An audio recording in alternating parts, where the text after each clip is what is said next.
waaye dem ba jigéen di la raay ñeenti loxo yu nooy nga ne Ibadou nga yow koy ndax jógal fële. Demba Guissé donne rendez-vous pour son 5e anniversaire au CICES kañ la le 7 janvier. Le 7 janvier mooy vendredi bii. ah mbokk yi entrée 5000 VIP 10 000 Demba Guissé borom ayo bébé le 7 janvier. Le 7 janvier mooy vendredi bii. Au CICES réservé au 77 847 47 47 xew-xew bangok cey Demba Guissé au CICES. Le 7 janvier mooy vendredi bii.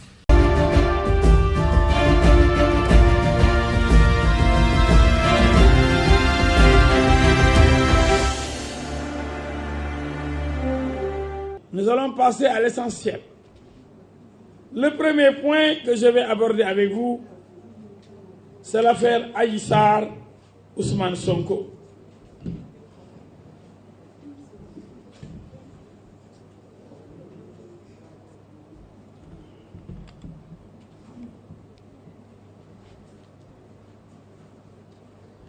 Mani, cette affaire, damay jommi wala lu xew.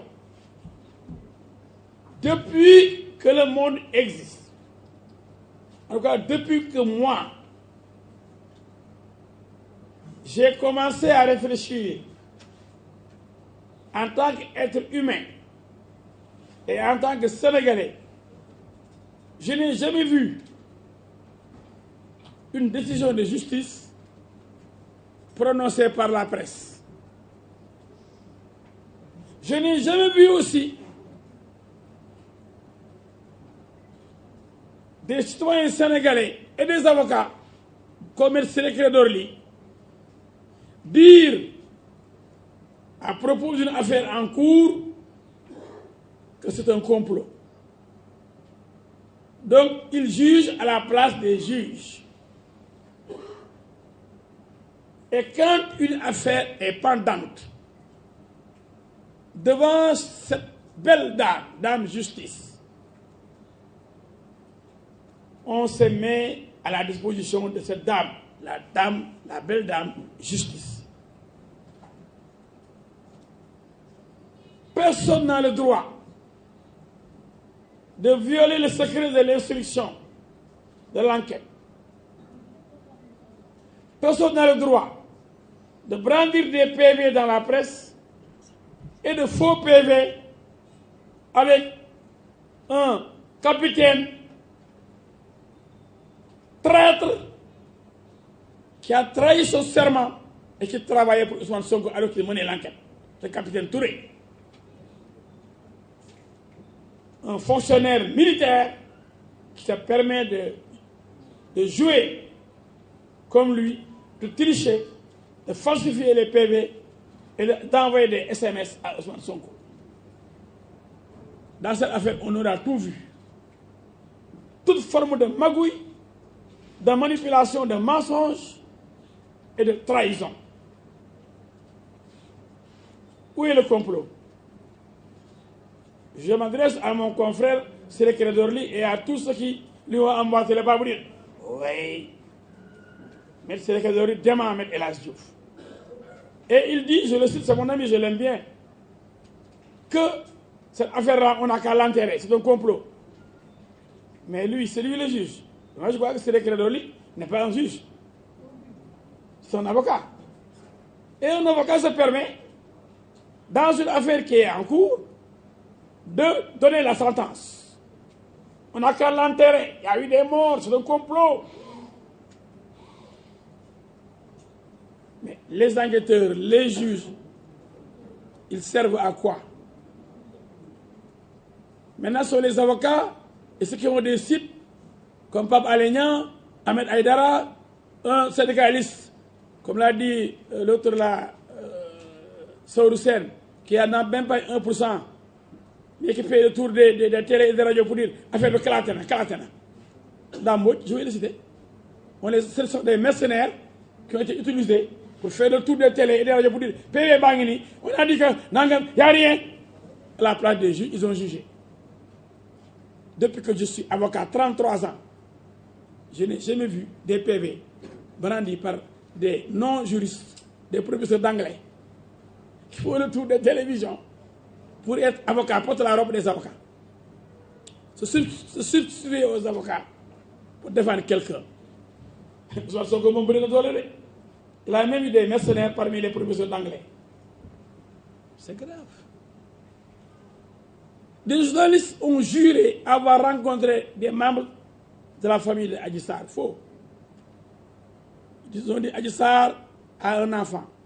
Adji Sarr s'était marié. Rien que des mensonges.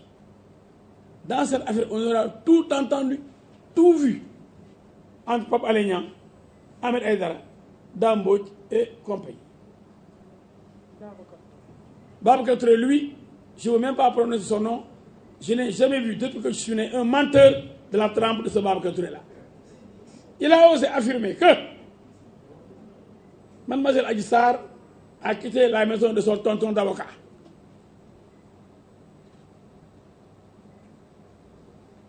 Tout le monde passe à moi. J'ai jamais hébergé, je n'ai jamais hébergé Adji Sarr. Elle n'a jamais passé la nuit chez moi, contrairement à cet insulteur-là, Assane Diouf, qui a fait 2 mois chez moi, qui est venu sans slip, sans caleçon, sans sous-vêtements, sans le moindre franc chez moi. Et qui est allé à Walfadjri pour m'insulter et brandir des habits qui ont eu 3 ans depuis qu'on l'a fait venir au Sénégal. Ce sont ces habits-là qu'il portait. Non seulement il est ingrat, parce que quand même, bon, il est qu'il a l'aéroport, l'aéroport, rien pour nek police à 3 heures du matin, finalement, avec la DIC, on l'a amené chez sa maman. Je pense à sa maman qui est malade, qui ne peut même pas bouger. On ne savait pas où Assane Diouf pouvait dormir. Parce qu'il n'a même pas une case chez lui à l'époque. Maintenant, je ne sais pas s'il a une case. Son grand frère, que je respecte beaucoup, m'a dit, si vous pouvez le trouver quelque part où dormir, jusqu'à demain, on verra. J'ai dit d'accord. Parce qu'il était en danger. Je l'ai amené chez moi. J'ai fait descendre mon enfant, mon fils, qui habitait le 2e étage. Lui seul était au 2e étage, en train de fumer le chanvre indien tous les jours. Un vrai drogué. C'était insulteur public. C'est pourquoi je lui en veux pas. C'est un fou. Parce que c'est la drogue qui l'a rendu fou. Donc je n'ai pas répondu à un fou qui a, pendant plus de 2 mois, dormi chez moi, mangé chez moi, et qui m'a dit le jour de son arrivée, doo ma dimbale ma jox sama yaay dara doo ma lebal 200 000. Je lui remets 200 000 ndeysaan jox sa yaay sëriñ amoo dara jël ay jean jox ko jël sous-vêtement jox ko jël ay polo jox ko sur tabaski jox ko bassin bu bees tàq couleur cravate ak dàllam. Et le marabout Assane Diouf de Touba, l'ex-époux de Ndeye Fatou Ndiaye de Walf, est venu chez moi aux Almadies le prendre. Ils sont allés chez Ablaye Wade, ils sont allés ensemble après à Massalikul Jinaan. C'est ça Assane Diouf là qui va dire, non seulement je l'ai défendu au tribunal, je l'ai fait libérer 2 fois. C'est lui qui va voir Papa Ndiaye, le plus tordu des journalistes, qui a même fait la prison récemment pour avoir volé, escroqué des Sénégalais et avoir dénigré des procureurs et des juges. Je n'ai jamais vu un journaliste aussi menteur et aussi malhonnête que Pape Ndiaye. Je ne sais pas pourquoi, parce que lorsqu'il est revenu, on l'a repris là-bas à Walfadjri. On aurait dû le licencier pour faute lourde. Mais je vois que Walfadjri, que j'aime bien, de mon ami Feu Sidi Niass, c'est l'ami. Walfadjri fait preuve de complaisance vis-à-vis de Pape Ndiaye, qui raconte n'importe quoi. Il avait dit qu'Adji Sarr était malade, qu'on avait porté plainte contre moi et les gens qui la défendent. Alors c'est finalement lui qui est allé en prison. Et tout ça est faux. Alors, sur donc l'affaire Adji Sarr toujours, j'ai dit, par rapport à une question qui m'a été posée, que normalement le procès pourrait se tenir en 2022. Je n'ai pas dit que le procès aura obligatoirement lieu en 2022. Mais je dis, je le répète, que s'il y a eu du retard, c'est parce que le juge chargé de l'affaire est décédé. Et il ne peut pas quitter sa tombe pour interroger Ousmane Sonko et organiser la confrontation entre Sonko et Adji Sarr. Donc on n'a pas encore entendu Ousmane Sonko pour renvoyer le dossier devant le tribunal pour être jugé. Il faut que ça soit clair.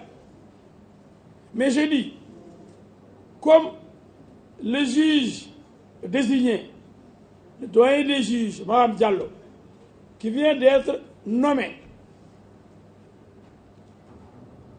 prendra fonction en début d'année, janvier, il va certainement interroger Ousmane Sonko, organiser une confrontation avec Adji Sarr ayant déjà été entendu. Et après quoi, ce dossier, avec les tests ADN qui seront faits, donc immédiatement on pourra le renvoyer pour être jugé. C'est pas compliqué. Il n'y a que deux protagonistes. Adji Sarr, Ousmane Sonko, et peut-être la dame Nana Khadi, complice, qui a été inculpée de complicité, de viol, d'incitation à la débauche et de prosélytisme. Mais comme Nana Khadi est malhonnête, mais je l'ai même entendu se contredire. Ça fait quelques jours, lorsqu'on a dit qu'on lui a restitué son passeport, elle a dit que ce n'est pas vrai. Pourtant, elle a dit au kinésithérapeute qui organisait un séminaire à Saly que le juge ne la poursuivait plus. C'est pourquoi les kinésithérapeutes abusés ont dit là-bas, j'ai suivi leur séminaire, qu'ils retirent leur plainte. Comme le juge ne poursuit plus Ndeye Khady Ndiaye, ils retirent leur plainte contre Ndeye Khady Ndiaye pour exercice illégal de la profession de kinésithérapeute. Le massage, ça s'apprend. C'est l'affaire des kinés.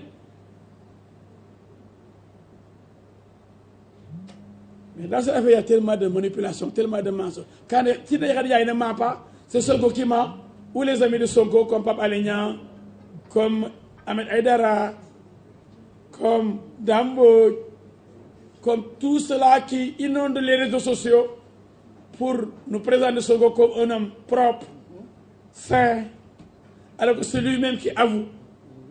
Ça, c'est pas un secret, je ne sors pas de secret, je ne veux pas entrer dans les secrets de l'instruction. C'est Sonko qui dit, j'ai violé le couvre-feu. Quand je quittais chez moi, le couvre-feu était déjà en cours. Je n'avais pas de garde-corps ce jour-là, je suis parti seul. Je n'ai même pas utilisé les services de mon chauffeur. Seul la nuit, en plein couvre-feu, un député, parce qu'il est député, donc quand il brandit, maintenant on ne parle de passeport là, mais ceux qui brandissent leur cadre de député là pour violer le couvre-feu, c'est comme ces députés qui violent la loi en cherchant des passeports diplomatiques pour des épouses fictives. Parce que là aussi, il a triché pour sortir. Alors, Ousmane viole le couvre-feu. Ousmane n'a pas de garde-corps, n'a pas de chauffeur. Il en a à la maison. Mais il ne peut tout. Ousmane va dans une maison close, entre guillemets. On l'attendait, parce qu'à ce moment-là, les services étaient suspendus, les gens devaient rentrer. Couvre-feu, 21h30, 22h, les gens sont rentrés. Mais il y a des filles qui attendaient Ousmane. Ousmane, il est privilégié. Hein? Il dit qu'il est malade. Il a toujours souffert du dos. Mais Adji Sarr n'a pas de connaissances kinésithérapeutiques. Adji Sarr n'est pas médecin. Adji Sarr n'est même pas infirmière. Adji Sarr ne peut soigner personne. Peut-être elle peut caresser. Massage, caresse. Mais pas massage. Il n'y a pas de massage ici, professionnel, médicaux. Mais, malgré tout, c'est un complot. C'est Macky Sall qui a dit à Sonko, il faut gérer le couvre-feu. Ne peut tout sa chauffeur, sa garde-corps, sa jabar bu ñu xam foo jëm, solal sa capuchon, nëbb sa kanam, daw, làqatu ji pour ñu raay la. ak bëgg raay.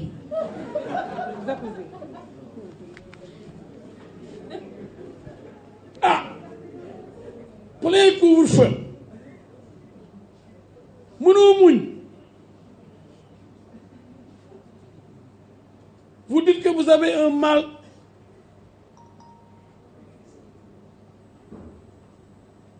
de dos depuis la tendre enfance. Et quand ça m'arrive, je souffre, damay sonn lool. Il faut que j'aille voir un médecin. Adji Sarr, c'est le médecin désigné. Adji, médecin. Adji Sarr, médecin de Ousmane Sonko. moo ko wax de moo dalee dama mën dara moo tax mu ne woon toog ci couvre-feu bi moo ko wax ni man je ne sors pas de secret de l'enquête.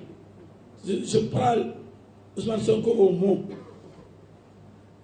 bu dee bu feebaree bu dee ba mu nekkee xale ba léegi depuis sa tendre enfance il a toujours eu ses maux, il a toujours eu ses problèmes de santé et qu'il ne compte que sur cette jeune fille de moins de 20 ans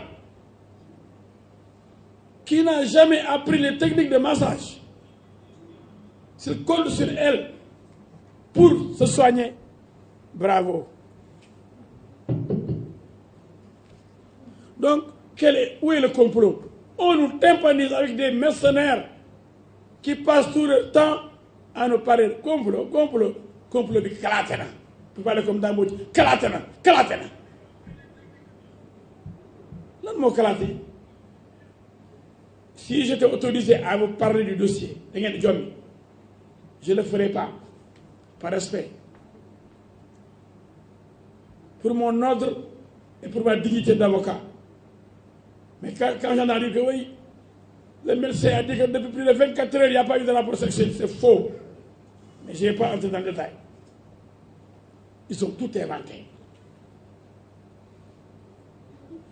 Mais qui a dit que Sonko Moko, je ne travaille pas au sein de secret de l'enquête.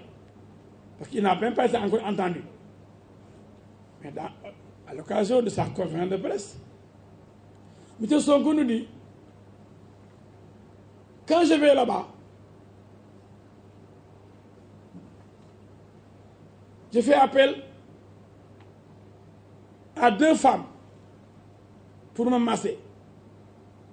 Je fais le massage à 4 mains. 4 mains, c'est 2 personnes. Et je ne me débarrasse pas de mon pantalon. Je maintiens mon pantalon intact. Je ne vais pas entrer dans les détails de l'enquête. Mais à la barre du tribunal, pourquoi il a peur du tribunal? Pourquoi son avocat dit il faut enterrer ça, laissez tomber ce dossier? Billahi, le jour ku mos jàkkaarloo xam ne jëw a neex Ram Njaay nee na ku mos jàkkaarloo xam ne jëw a neex toog di wax rek di jëw ak yomb waaye yéen ñaar seen ñeenti ba dina nii Adji Sarr Ousmane Sonko boobaa lu waay doon jaay mu lam. C'est facile maintenant d'avoir ces militants, ces journalistes, ces sites internet pour se laver à grande eau pour ne pas aller en prison. Ça aussi, c'est compréhensible. On est humain, même quand il commet une faute, quand on veut l'amener à la guillotine, c'est sûr que s'il n'est pas trop courageux et honnête, il risque de mentir. Combien de fois, nous les avocats, nous défendons des clients qui ne nous disent même pas la vérité. Même à nous. Parce qu'ils ont peur. Même des commentaires de la rue. Même leurs parents ne doivent pas savoir. Les parents ne doivent pas savoir ce qu'ils ont fait. Parce que c'est une honte dans la famille. Donc là, je vais pas long. C'est juste une petite causerie pour dire aux populations sénégalaises que lan moo fi xew lu tax duñ àtte Sonko mooy kan. Si le tribunal pense qu'on doit le juger, il sera jugé. Si le tribunal pense qu'il doit avoir un non-lieu, il aura un non-lieu. Mais dire que c'est un complot, il faut arrêter, ça c'est pas un complot qu'on décrète comme ça. Vous savez, quand est-ce qu'on parle de non-lieu en général? Vous dites que telle personne vous a violé, on se rend compte qu'il y a une erreur sur la personne. Ou la personne n'était même pas ce jour-là à cet endroit précis. La personne était à Tambacounda et elle a montré l'heure d'arrivée avec des témoins. Mais on donne un non-lieu. Attention, le non-lieu, c'est quand il n'y a pas de charge. On regarde le dossier, on voit qu'il n'y a rien. La fille là, qui a porté plainte, s'amuse. Parce qu'elle vise Ibrahim Ndiaye. On présente quelqu'un comme Ibrahim Ndiaye, elle dit c'est pas Ibrahim Ndiaye. Et madame, vous avez dit que le garçon qui avait mis le polo rouge, la chemise beige, avec des chaussures noires, ce garçon assez grand, qui habite le quartier non loin de la boutique, c'est pas ce garçon-là? Non. Mais le juge est obligé de donner un non-lieu. Parce que celle qui avait accusé ne reconnaît même plus son agresseur. Comment peut-on continuer à poursuivre et juger quelqu'un qui est déjà mis hors de cause par celle qui a fait l'accusation et qui l'a fait arrêter? Là, il y a un non-lieu total. Mais je ne veux pas entrer dans le dossier, mais je dis que oh, ce dossier-là, c'est bien, on va faire le non-lieu. Je veux dire aux Sénégalais que le non-lieu, c'est quand il n'y a absolument rien qui pourrait présager d'un contact. Et sans entrer dans le détail, celui qui prend sa voiture, qui se cache, qui va la nuit et qui exige la présence des filles alors que tout le monde devait rentrer. Les gens ne travaillent pas quand il y a couvre-feu. Personne ne doit venir parce que personne ne marche. Tous les services sont fermés la nuit. Mais il y a un Dieu qui doit venir. Il faut l'attendre. On l'attend pour le bastonner ou pour le caresser. Il vient pour le plaisir ou pour la mort. Le juge verra. Et va entendre toutes les parties avant de dire, ah, vous avez donné vos arguments, allez maintenant devant le tribunal pour vous défendre. Et je pense que ça aura lieu. Parce que quand même, il y a eu contact. Il a dit que la fille l'a massé. La nuit, en plein couvre-feu, tout ça c'est suspect. Donc la fille aurait dû rentrer chez elle. Quand le couvre-feu arrive, mais on arrête tout. Les gens rentrent une heure de temps avant même. Il y avait même des bastonnades là dans les rues. Il y avait des cravaches. Pour ceux qui s'attardaient là, ceux qui mettaient du temps à rentrer, regarder des filles uniquement pour le plaisir d'un homme. Là aussi, Sénégalais, devant le tribunal, on verra tout. Mais, Maître Ciré Clédor Ly, qui est mon grand ami, man la bàyyi leel doomu jigéen. Doomam sama xarit la ñuy ànd dama ko bëgg ma. Dañuy maye doomam man la ko bàyyi leel, je l'aime bien. C'est vrai qu'il défend aussi la cause de son client, c'est normal. Mais quand il nous invite à enterrer ce dossier, je dis non, mon cher ami.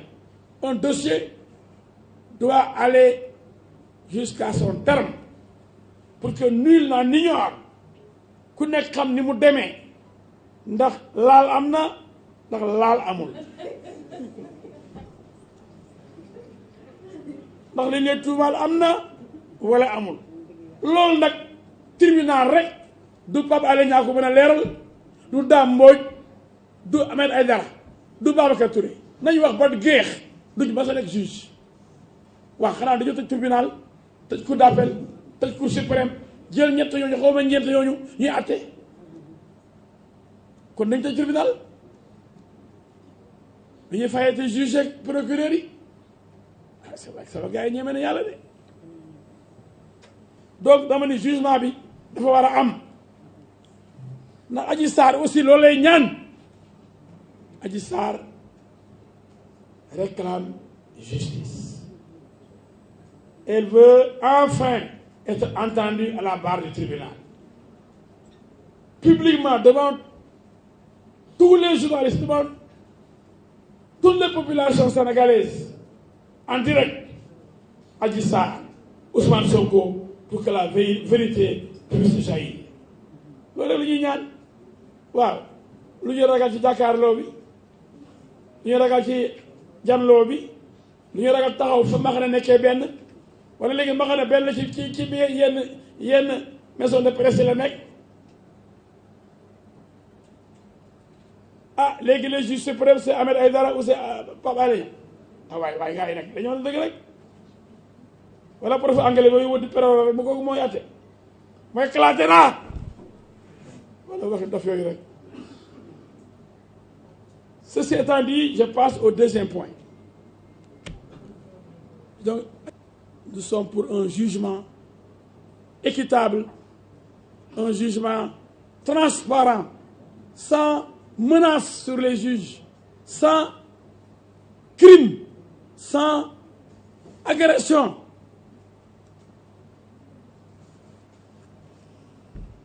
Comme savent le faire les criminels qui accompagnent Sonko. Demba Guissé vous donne rendez-vous pour son 5e anniversaire au CICES kañ la le 7 janvier. le 7 janvier mooy vendredi bii. ah mbokk yi entrée 5000 VIP 10 000 Demba Guissé borom ayo bébé le 7 janvier. le 7 janvier mooy vendredi bii. au CICES réservé au 77 847 47 47 xew-xew bangok cey Demba Guissé au CICES. le 7 janvier mooy vendredi bii.